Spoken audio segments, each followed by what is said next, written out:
आज भारत में करीबन 1800 से भी ज्यादा ऐसे धार्मिक स्थल हैं जो विवाद के क्षेत्र में आ गए हैं। यानी आज के मौजूदा समय में मुरादाबाद के संभल में स्थित जो जामा मस्जिद है उसके बारे में भी हिंदू पक्ष के द्वारा कहा जा रहा है कि वो मस्जिद नहीं मंदिर है। और इस बात को संज्ञान में लेते हुए हाई कोर्ट ने भी जब इस विवादित स्थान पर सर्वे कराने के लिए पुरातात्विक टीम को भेजा तो उस पर ही लोगों ने हमला कर दिया, जिसको लेकर आज के समय में काफी ज्यादा विवाद बढ़ गया है। ठीक ऐसे ही ज्ञानवापी मंदिर जो वाराणसी में स्थित है इसको भी लेकर विवाद है। तो इस प्रकार के हजारों लाखों विवाद सनातन धर्म के धार्मिक स्थलों को लेकर बन गया है। यानी विशेषज्ञों के अनुसार ऐसा कहा जा रहा है कि पूरे भारत में करीबन 1800 से भी ज्यादा कुछ ऐसे धार्मिक स्थल हैं जिसके अगर सही सिरे से जांच की जाए तो उनका जो अस्तित्व है यानी जो प्राचीन सभ्यता है वो सनातन धर्म से संबंधित रखेगी। और ठीक ऐसे ही प्राचीन भारतवर्ष में सम्राट अशोक के द्वारा बनाए गए कुछ ऐसे प्राचीन स्थल हैं जिसको जब भारतीय पुरातात्विक विभाग ने जब सर्वे किया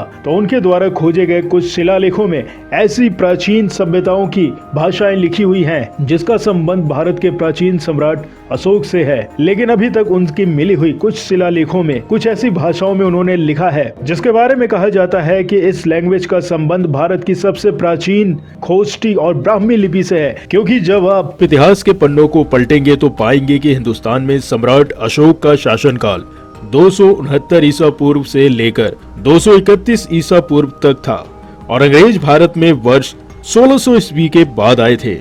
और आपको ये जानकर आश्चर्य होगा कि जिस समय अंग्रेज भारत में आए थे उस समय के तत्कालीन भारतवर्ष में किसी को भी नहीं पता था कि हजारों शताब्दियों पूर्व शासन करने वाले सम्राट अशोक पत्थर की दीवारों पर क्या कुछ लिखवा कर चले गए थे। यानी अगर हम विस्तार से बात करें तो भारतवर्ष के मौर्य राजवंश के महान राजा सम्राट अशोक ने अपने शासन काल में जो कुछ लिखवाया उसे लंबे समय तक कोई नहीं समझ सका।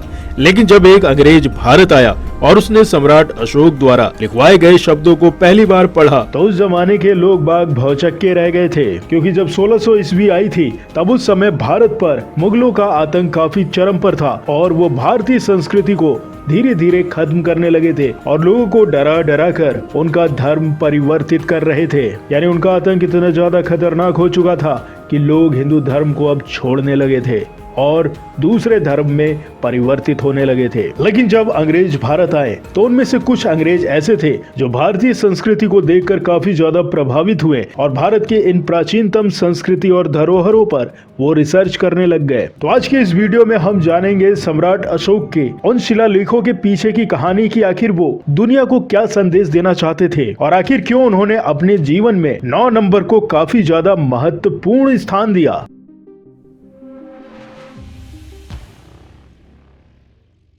तो आपको ये जानकारी होनी चाहिए कि भारतवर्ष के इस सम्राट अशोक का जीवन 2 भागों में बटा हुआ था। एक वो भाग था जब सम्राट अशोक को कलिंग युद्ध के पहले जाना जाता था। यानी वो एक प्रकार के बहुत ही क्रूर शासक हुआ करते थे और उनके सामने कोई भी टिक नहीं सकता था। इस कारण से ही उन्होंने पूरे भारतवर्ष तो छोड़ दीजिए आप विदेशों तक अपना पूरा साम्राज्य स्थापित कर लिया था और उनके नाम से ही लोग भय खाते थे। और दूसरा उनका जीवन कैसा रहा जब वो कलिंग युद्ध जीत गए थे। यानी सम्राट अशोक के समय का सबसे क्रूर कलिंग युद्ध जब उन्होंने लड़ लिया था तो उस युद्ध के पश्चात वो पूरे दुनिया के सम्राट बन चुके थे। लेकिन इस बीच उनके अंदर आत्मबोध उजागर हो गया और वो ये सोचने लगे कि संपूर्ण जीवन वो युद्ध ही लड़ते रहे और युद्ध के पश्चात उनको मिला क्या। जिसके बाद वो आध्यात्म का सहारा लेते हैं और उनको आत्मबोध हो जाता है कि वो जो कर रहे थे वो कुछ ज्यादा ही अन्याय था। जिसके पश्चात उन्होंने राजपाट छोड़कर वो मानव कल्याण के लिए समर्पित हो जाते हैं और ऐसा कहा जाता है कि बाकी के बचे पूरे जीवन काल में उन्होंने मानव कल्याण,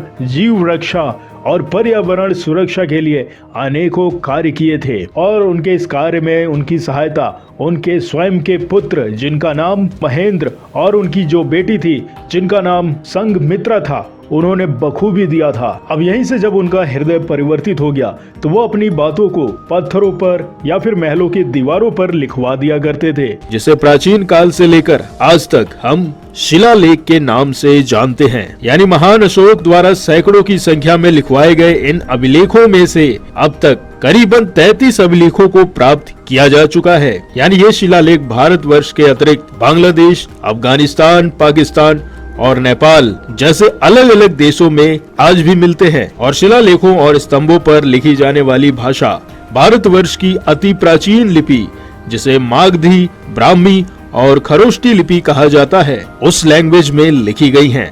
और यही एक वजह थी जिस कारण से वो अपनी बातों को खंभों पर लिखवाने लगे थे। और अगर बात करें अपने देश भारत की तो भारत में सम्राट अशोक के ये शिलालेख धौली यानी जो उड़ीसा में स्थित है, वहीं कालसी जो कि इस समय उत्तराखंड में स्थित है, ऐसे ऐसे स्थानों में पाए गए हैं। लेकिन आज के समय का दुर्भाग्य तो ये है कि हम इन्हें भी संभाल कर नहीं रख पाए हैं, जिसका मेन कारण यही है कि हम अपनी संस्कृति को भूलते जा रहे हैं और संस्कृति को भूलते भूलते हम अपनी अनेकों भाषाओं को भी भूल चुके हैं। और आप ज्यादा पीछे भी मत जाइए, आज के समय में आप संस्कृत लैंग्वेज देखिए, ये एक ऐसी दुर्लभ भाषा हो चुकी है जो मात्र कुछ लोगों में ही सीमित हो चुकी है, क्योंकि अधिकतर लोगों को इस भाषा के बारे में ज्ञान ही नहीं है। और अगर कोई संस्कृत लैंग्वेज में बात भी करता है या फिर पढ़ने की कोशिश भी करता है तो ना ही उसको सरकार की तरफ से कोई प्रोत्साहन मिलता है और समाज तो उसको हे दृष्टि से देखता ही देखता है, जबकि ऐसा नहीं होना चाहिए।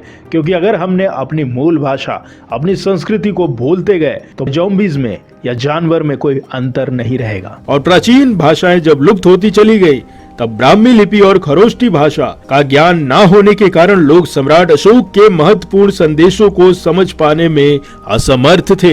लेकिन वर्ष साल 1837 का वो समय था जब एक अंग्रेज अधिकारी जिसका नाम जेम्स प्रीसेम्स था, वो भारत में ईस्ट इंडिया कंपनी के अधिकारी के रूप में भारत आया। तो सम्राट अशोक के द्वारा पत्थर पर लिखे हुए उन संदेशों पर एनालाइज करना शुरू कर दिया जिसको पढ़ा नहीं जा सकता था। और जेम्स प्रीसेम्स ने बताया कि सम्राट अशोक अपने इन शिलालेखों के माध्यम से पूरी मानव जाति से कलिंग युद्ध के लिए क्षमा मांगना चाहते थे। तो आप ये सोच सकते हैं कि एक अंग्रेज अधिकारी के द्वारा इन शिलालेखों पर या फिर कहे महलों पर उसने 1800 ईस्वी के आसपास जब रिसर्च किया तो उसको इस प्रकार के शिलालेखों पर जानकारियां प्राप्त हुई जिसे ब्राह्मी लिपि में लिखा गया था, जिसको आज के समय में एक्सपर्ट भी सही तरीके से नहीं पढ़ पाते हैं। उसको उन्होंने डिकोड करने की कोशिश की। और अब बात करते हैं सम्राट अशोक के नंबर 9 के रहस्यमयी कहानी की। यानी सम्राट अशोक के बारे में कहा जाता है कि उन्हीं के द्वारा ही 9 रत्न रखने की परंपरा की शुरुआत की गई थी। यानी अब सवाल ये उठता है कि सम्राट अशोक के पास